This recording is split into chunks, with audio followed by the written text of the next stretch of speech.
Mon grand-père était un homme exceptionnel.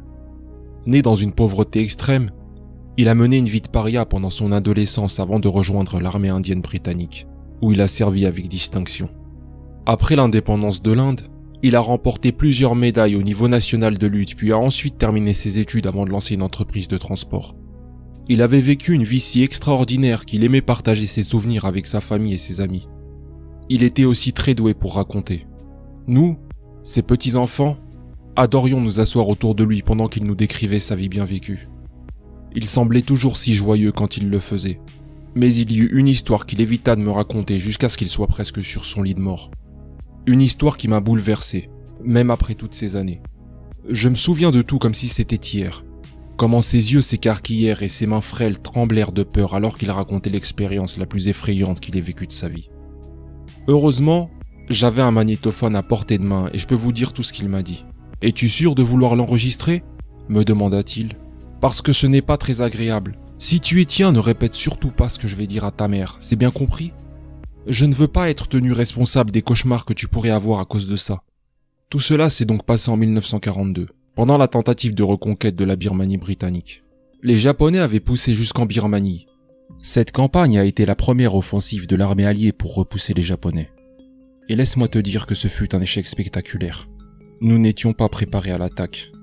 Rappelez-vous, c'était à l'époque où les Indiens ne pouvaient pas atteindre le grade de subalterne, et tous les postes de commandement étaient occupés par des Britanniques.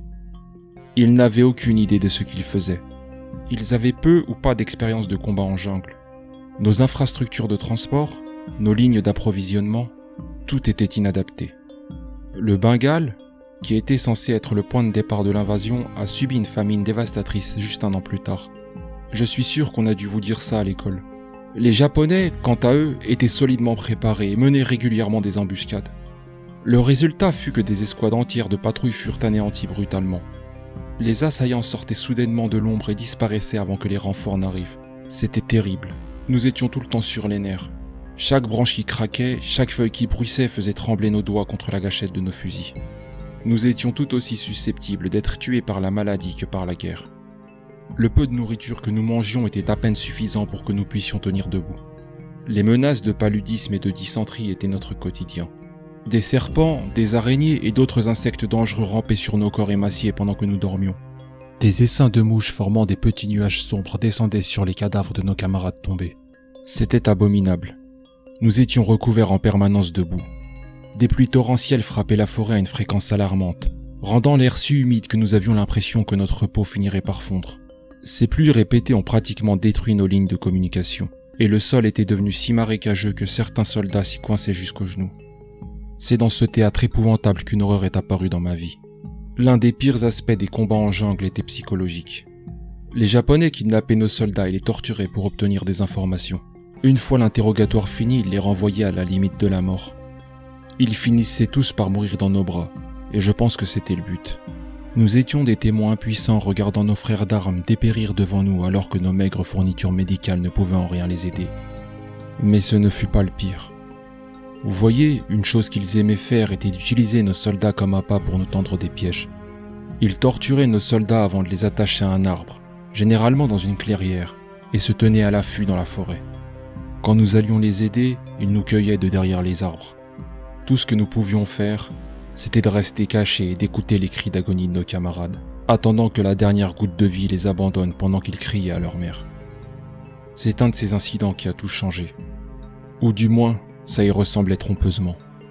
Martin Bishop, un parent éloigné d'Henry Bishop, était notre responsable. C'est lui qui nous a envoyés en patrouille ce jour-là. Nous étions environ une douzaine à nous frayer un chemin à travers la jungle lorsque nous avons entendu les cris. Voyez-vous, en forêt, il est assez difficile de retrouver l'origine d'un bruit. Par exemple, quand quelqu'un crie, on a l'impression que ça peut venir de partout. Comme si les arbres faisaient écho au son le rendant multidirectionnel. Mais pas cette fois. Instinctivement, nous savions d'où venait le cri. Et presque comme dans un état second, nous avons empoigné nos armes et nous nous sommes dirigés vers sa source. Ou plus probablement, nous avons été mécaniquement conduits là-bas, si cela peut faire sens. Il ne nous a pas fallu longtemps pour trouver l'homme qui criait. Il était vêtu d'un treillis de l'armée britannique. Sa chemise était déchirée et pendait à ses épaules.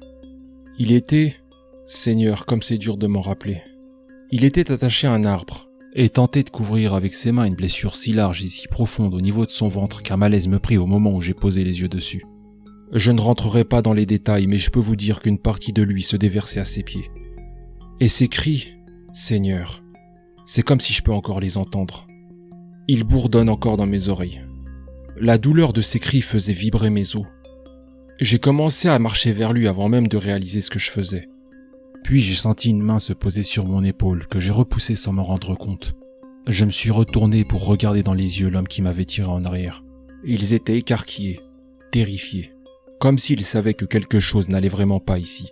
Il secoua lentement la tête, m'avertissant de ne plus avancer alors que cet homme continuait à hurler. J'ai dégluti avant d'hocher la tête. Nous nous sommes dispersés dans les bois, avec nos fusils armés pour nous préparer à une embuscade. Je grimaçais pendant que des brindilles craquèrent sous mes bottes. J'ai réalisé que j'avais peur. Pas des Japonais qui étaient probablement cachés dans les arbres à attendre. Non. J'avais peur de l'homme blessé devant nous. C'était incompréhensible. Je ne pourrais pas l'expliquer, mais je l'ai ressenti au plus profond de mon âme. Chaque fibre de mon être me criait de m'enfuir. Mon instinct me criait de courir pour mettre le plus de distance possible entre cet homme et moi. J'ai pris position sur la gauche de l'homme et j'ai commencé à attendre. J'espérais qu'il meure vite et que ses souffrances cessent. Mais ce ne fut pas le cas. L'homme a continué de crier, d'hurler à l'aide, de sangloter, mais il ne semblait pas mourir.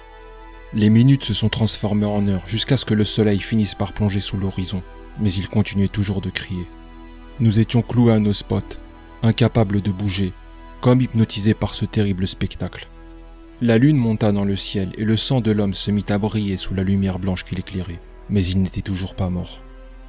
Mes jambes me faisaient mal et je pouvais entendre quelqu'un à ma droite pleurer faiblement de terreur. C'était comme si nous présagions quelque chose. Nous pressentions que nous étions sur le point de mourir. Et puis c'est arrivé. L'homme cessa de pleurer. Alors la jungle fut plongée dans le silence. Un silence de mort. Pas un bruit, pas le moindre petit son. Pas d'oiseaux, pas de grillons, pas la moindre brise caressant les feuilles. Rien. C'était comme si la forêt elle-même retenait son souffle. Et puis l'homme s'est levé. Il arracha facilement la corde qui le maintenait attaché et bondit sur ses pieds, laissant entrevoir le trou béant qu'il avait à la place du ventre. Je pouvais voir à travers. Aucun homme ne peut survivre à une telle blessure, sans parler du fait que cela ne semblait pas du tout l'incommoder. Tu comprends à quel point j'ai eu peur en ce moment ? Vois-tu comme mes mains tremblent même après toutes ces années rien qu'en pensant à cette nuit ? Imagine donc à quel point j'étais terrifié lorsque cet homme se tourna vers moi. Il regarda dans ma direction, comme s'il savait où j'étais. Il y avait une telle malveillance dans son aura que j'ai failli m'évanouir de peur. Et puis il s'est mis à hurler. C'était vibrant et strident. Ça ressemblait à un âne hurlant à plein poumon. J'étais terrifié.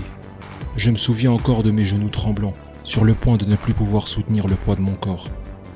Il s'est ensuite rué vers nous. Il courait si vite qu'il finit par atteindre la moitié de la distance qui nous séparait en quelques secondes. Heureusement, cette soudaine rafale de mouvement avait déclenché une réaction de survie chez moi et je suis parti en courant. J'ai laissé tomber mon arme et mon sac à dos et je me suis enfui.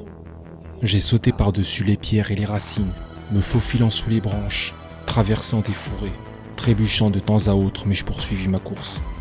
À un moment donné, mes pieds se sont empêtrés dans de la boue et je m'en suis libéré, activant mes jambes frénétiquement pour continuer à courir. Mais quand j'ai jeté un coup d'œil par-dessus mon épaule, je le vis atteindre des membres de l'escouade qui eux aussi avaient pris la fuite. J'ai entendu des cris derrière moi, accompagnés de coups de feu et de bruits de déchirure. Il massacrait les membres de l'escouade un par un. J'avais le sentiment qu'il savourait sa chasse. Et bientôt ça allait être mon tour. J'avais l'impression que ça l'amusait, comme si cette course-poursuite était la meilleure chose qui lui soit jamais arrivée. Je dois continuer de me déplacer, je dois aller plus vite, pensais-je. Mes poumons étaient en feu. Chaque respiration devint un acte désespéré de survie. Mes jambes commencèrent à me brûler. Je savais que je ne tiendrais plus longtemps. Je n'arriverais pas à le distancer. Au moment où je perdis espoir, j'ai remarqué une petite crevasse sous un grand arbre déraciné à quelques mètres à ma droite. Je me suis précipité dans le petit trou et me suis caché dans l'ombre. Je ne pensais même plus aux serpents ou aux autres créatures venimeuses qui m'attendaient dans le noir. Je voulais juste m'éloigner de ce truc. J'ai collé mes genoux sur ma poitrine, sentant mon cœur marteler mon sternum et j'ai attendu. J'ai attendu que cette chose me trouve et mette fin à tout ça. J'ai entendu ses pas, lents. J'ai senti les feuilles bouger et craquer sous ses pieds. Puis il s'est mis à siffler. C'était étrangement mélodieux, comme un oiseau chantant dans la forêt. J'ai entendu ses pas sur l'arbre tandis qu'il marchait dessus et venait dans ma direction. Des sombres gouttes de sang s'écrasèrent sur le sol à quelques centimètres de moi. Il m'a appelé. De la voix de ma mère. Elle était morte depuis plus de 5 ans au moment des faits. Doucement, avec amour, il m'appela. Puis il se mit à rire tandis que je restais immobile. J'ai mis mes mains sur mon casque et je l'ai baissé devant mes yeux, et je me suis alors mis à pleurer doucement. C'était fini. Je savais que j'allais mourir. Mais pour une raison inconnue, il ne m'a pas tué. C'était peut-être qu'il voulait laisser un témoin en vie pour parler de l'horreur qu'il infligea à notre escouade cette nuit. Je ne saurais le dire. Je ne sais même pas quand il partit. J'ai passé toute la nuit tremblant, terrorisé dans ce petit trou. Même lorsque le soleil s'est levé pour éclairer la forêt de sa lumière, j'avais toujours peur de sortir. Ce n'est que lorsqu'une patrouille passa par là que je me sentis le courage de crier à l'aide. Ils ont dû me transporter sur une civière. Je délirais de peur et chaque muscle de mon corps était épuisé. Mais j'étais en vie. C'était la première fois que je fus confronté à cette chose. Mais ce n'était pas la dernière que j'entendis parler de lui. Tout au long de mon service là-bas, j'ai entendu des histoires à son sujet. D'un régiment à l'autre, des histoires circulaient. Il paraît que même les Japonais furent au courant de sa présence. Une entité immortelle imitant les voix semant la mort sur son passage. De toutes les horreurs dont j'ai été témoin dans ce pays, comme les bombardements aériens, la maladie et les montagnes de cadavres, ce n'était rien comparé à ce que j'ai vécu cette nuit-là. Je me souviens à quel point je me suis senti soulagé lorsque nous avons marché vers Rangoon. Même avec l'artillerie qui explosait autour de moi, tout ce à quoi je pouvais penser, c'était que j'étais finalement sorti de cette maudite jungle. Cette jungle où j'avais croisé la mort.